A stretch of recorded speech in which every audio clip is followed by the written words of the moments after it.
Hi everyone, welcome to Olern Insights, where we distill business strategies and problems into bite-sized learning.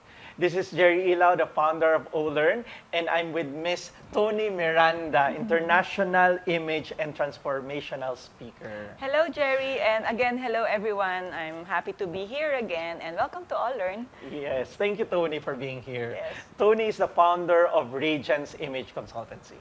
Yeah. Yan. Toni, in the previous videos, we've talked about personal branding. And in this video, I also want to share what are the common mistakes when it comes to personal branding. Yan. I like this topic. Okay. So, common mistake is, I think we'll give them at least 3, no? Yes. Kasi medyo maraming mistake along the way. So, first common mistake is not including your story. Okay, so meaning we focus so much on what brand of the product or the service that we will offer, but we forgot to attach it to us. Kasi the brand is our promise, but it should always be aligned or attached to our story. Yeah. So if you will remember shortly lang, for example, if you ask about Max, yung matatagal ng business dito, di ba? Max says, and ano, they always go back to it started with a couple, di ba? Na ganun. So, always include your story, and again, don't doubt if your story is a good story or not, because each and every story is a good story, no? But you just have to attach it to you, and that makes it more authentic and credible. Yeah, that's true. So, itong mga stories na to, their journey, some of them are quite afraid to put it out there kasi people might judge them. Yeah. What can you say about that? Okay, it's really a mindset na our story, number one, that yung judgment is not a factor. It's not part of the equation dun sa brand na ginagawa natin. The brand is equal to you, meaning the brand is you and you is your story. Okay? So if you are determined really to launch this product or service because you believed in that, then so with your story. Trust that no amount of feedback, diba, or judgment should affect your story. Why? Wala namang pwedeng mag-disvalidate o may magsabi na mali yung story mo because it's our personal story. And we will boil down again or go back again dun sa previous lesson natin na yung inspiring self, mauna talaga dapat siya. Kasi once you understand that that is unique, because that makes you unique eh. Your story could sound like the same sa iba dahil lahat tayo may common na pinagdadaanan, but hindi siya exactly the same. And that makes you unique. That makes you a brand, a unique brand. Okay? And ang story din natin is actually sometimes the reason why another brand will be inspired.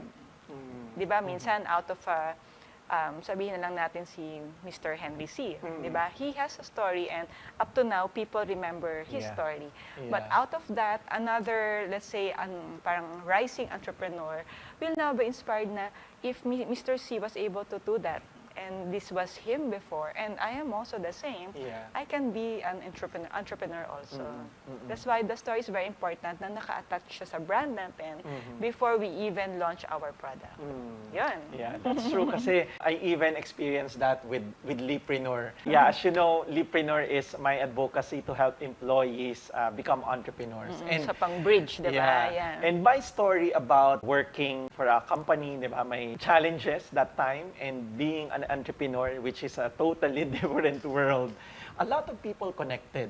And then they tell me, Sir Jerry, yung pinanghahawakan ko na lang yung story mo. Parang ganon. So, it really inspires people. And you know na, kumbaga, by sharing those stories, you inspire other people, you help them, you make an impact to those people. Because the impact and the inspiration that we give out makes them feel relevant, significant. And these are the, kumbaga, mga formula to rise another entrepreneur. And we also give them hope. We show hope that everything is possible because I believe, Jerry, and I'm sure you believe that being an entrepreneur and anything that goes with it is doable. Nothing is impossible. Yun lang dapat guided tayo. Like, you know, kaya magbibigay kami ng 3 common mistakes so that we won't do them anymore. Okay. Yeah. So that's the first one, not sharing your story. Ano yung second? Okay, second, not creating the foundations of your brand. Meaning, na-excite ka sa story and then you forgot about the other foundational aspects ng brand, which is, eto na yon, yung color, and mahaba yan, okay? The message, yung message natin. And then the font, everything kasi should be aligned to the story and to the brand message. Remember, the personal brand is our promise.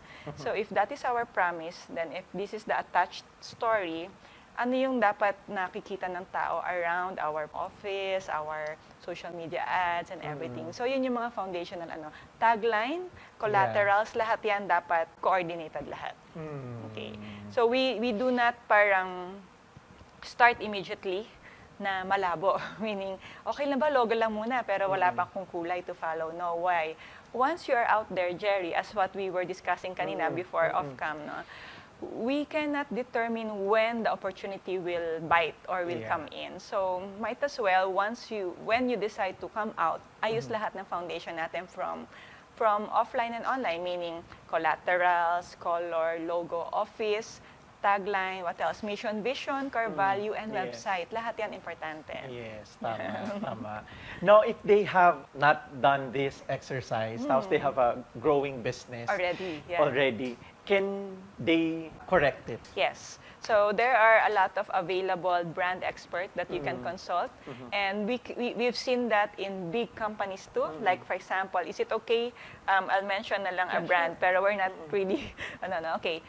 Take, for example, Smart.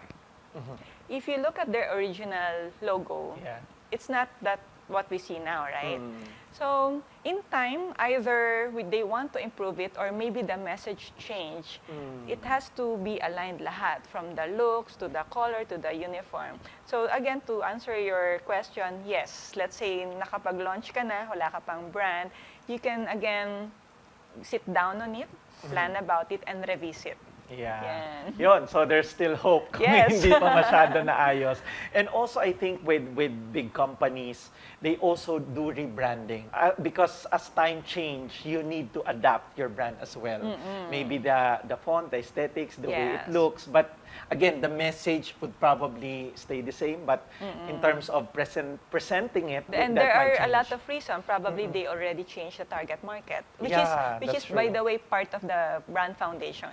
It is very important that before we plan out the color and everything, we understand who our target market is. Kasi dapat na-attract sila. I mean, we talk to them through our brand So you can just imagine kung ang target market natin are the younger generation. Pero ang colors ay yung younger tayo. So not an example. Okay. Pero ang colors are attracting not their generation, then there will be a disconnect already. Kaya sayang.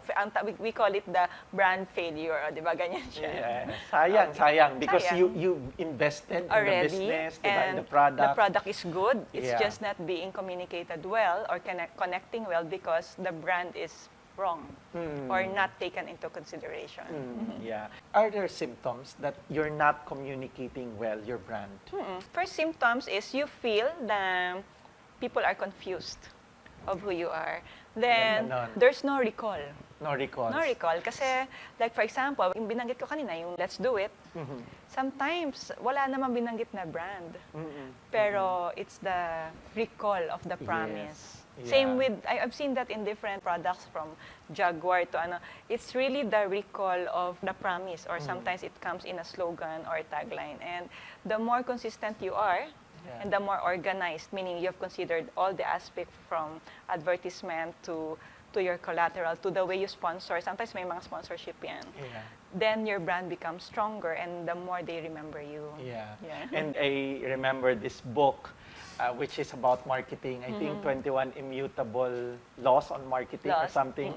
One thing that sticks to my mind there is when it comes to branding, you should only stand for one thing. Diba? So dapat yung sinasabi ni Miss Toni kanina na hindi sila confused what you stand for, what you are doing, diba? So dapat very important, you stand for one thing. Stand for one thing. That's why when it comes to target market, hindi rin pwedeng lahat target market natin. Specific lang. Nice. So we talk about the story, not incorporating your story as a mistake, and also not building the foundation. Yeah, foundation of brand. Third is forgetting that we can be searched online.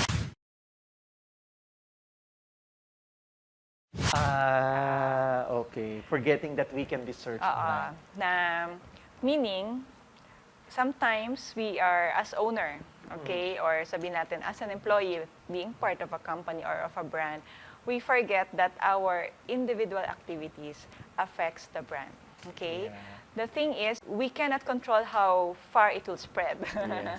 how far it can be shared. And you know, Jerry, unlike before, no, hindi naman ganun katindi yung presence ng online. But now, Yeah. they Grabe. can complain online.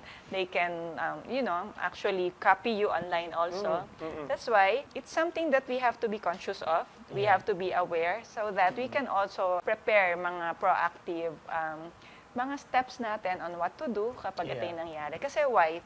It takes how many years to build a reputation of your brand, and it will probably, ngayon kasi seconds na hindi na siya minutes, diba? To destroy it. And the best way is to be prepared. Yeah, that's true. Sometimes we don't often think that we can, the things we say online can be there actually forever.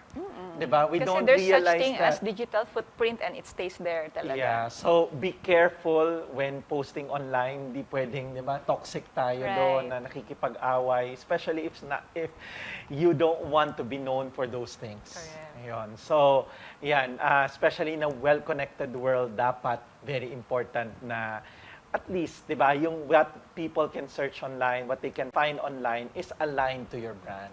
That's right. That's why I also sometimes advise dun sa mga nagsisik ng mentoring sa akin. When you're thinking about social media, because when you think of online, what comes to mind is social media, di ba? Before even website. If you cannot be active with a certain social media platform, example, inopen mo lahat from Twitter to Instagram to nag-Snapchat ka pa, Facebook, and LinkedIn. But you can only do Facebook daily. I suggest you close the others. Kasi it appears to be not present. Kumbaga sa store, sa mall, close. Yeah, nandun ka pero if you're not active. closed. Yes, diba? So, might as well handle social media that you can handle really daily and be active. And the rest, kung hindi kaya, wag na muna natin open. That's a very good advice kasi with a lot of social media now, diba? Sometimes it takes a lot of effort to be active in all those social media channels. Correct. And also, we have to consider if that platform is where our client is. Because Because that's very important. If not, then we don't open that kind of social media. Sayang lang. Yeah, that's Ganda great. ng tips, di ba? So yeah, we talk about not sharing your story, not building the foundation, and not thinking that you can be searched online. So those are the top 3 mistakes. Actually, it's 10, right? Oo, it's 10 10. Miss Toni is handling conducting a training here at Olern on personal branding and executive presence. And itong shinare natin na 3-part lang yon na sinishare 2%. 2% of the total course that we will offer. Yeah, so I hope if you have a chance, check out the course of Miss Toni. I will put in the link below para you can check it out. And if you have a chance, do attend so you can learn from Toni. Okay. So thank you so thank much you again, too, Jerry. Toni. Thank you. So thank you so much for watching this video. If you have any questions or suggestions on the topics that you want to discuss here at Olern Insights, please feel free to comment below. And also, don't forget to subscribe and press the notification button. Again, this is Jerry Ilaw saying that if learning is not your priority, don't expect change. See you in the next video.